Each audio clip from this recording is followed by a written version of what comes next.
আমার কাছে মনে হয় আমি অনেক লক্ষ্মী একটা মেয়ে। কিন্তু সংসারের ভার বহন করতে, করতে মানুষ ক্লান্ত হয়ে পড়তেছে।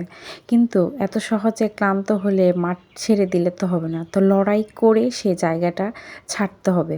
যদি ছাড়তে হয় আর না হলে লড়াই করেই জিততে হবে। তো আসসালামু আলাইকুম, সবাই কেমন আছেন? তো আজকে আমার ডেইলি ভ্লগে সবাইকে স্বাগতম। তো যারা আমার চ্যানেলে নতুন তারা আমাকে প্লিজ লাইক, শেয়ার, কমেন্ট দিয়ে পাশে থাকবেন। আর যাদের ভালো লাগবে না তাদের তো বলতে হবে না, তারা সুন্দর করে স্কিপ করে চলে যাবেন।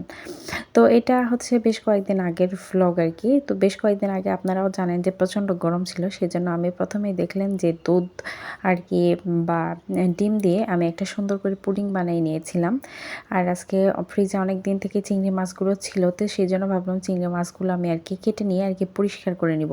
বেশ কয়েকদিন হয়ে গেছে, আমার মনে ছিল না যে ফ্রিজে চিংড়ি মাছ ছিল। তো কচুর লতি দিয়ে আর কি চিংড়ি মাছটা খেতে দারুণ মজার, তো সেই জন্য ভাবলাম কচুর লতি দিয়ে আজকে চিংড়ি মাছটা রান্না করব। তো সেই জন্য লতিগুলোকে সুন্দর করে আমি কেটে ধুয়ে প্রেস করে নিয়েছি। আর কচুর লতি কাটা কিন্তু বেশ কষ্টের কাজ। তো এটা যারা করেন তারাই খুব ভালো মতো জানেন। সেই জন্য অনেকেই আছে হাতে গ্লোভস পরে করে, কারণ কচুর লতি কাটার পরে হাত অনেক নোংরা হয়ে যায়, দেখতে নিজের কাছে ভালো লাগে না।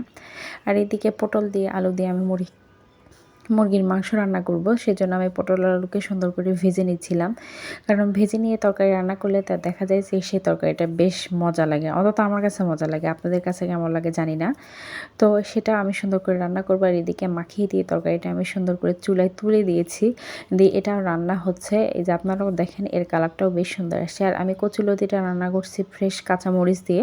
আর যেহেতু লতি তরকারিটা একটু সবুজ সবুজ থাকলে ভালো লাগে, তো ভাবলাম কাঁচামরিচ দিয়ে রান্না করি আর কি। তো ওখানে গুঁড়ামরিচ আর দিব না। তো সকালবেলা ঘুম থেকে উঠে আর কি ভয়েস দিচ্ছিলাম, সেজন্য গলাটা একটু মনে হয় চেপে চেপে আসতেছিল। তো আপনারা কিছু মনে করবেন না।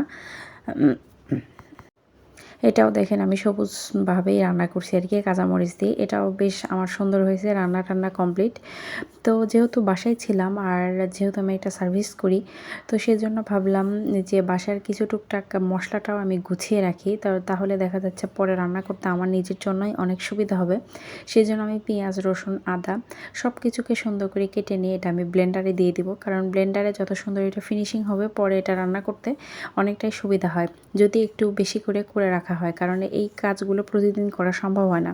তো সেই জন্য কাজগুলোকে আমি সুন্দর করে গুছিয়ে রাখতেছিলাম। আর এইগুলো সুন্দর করে আমি ব্লেন্ডার করে বক্সে করে ডিপ ফ্রিজে রেখে দিব, তাহলে এটা বেশ অনেক দিন ভালো থাকবে।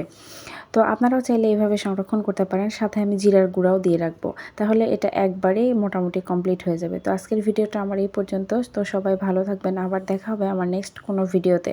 তো সেই পর্যন্ত আমাদের সাথেই থাকবেন। তো আল্লাহ হাফেজ।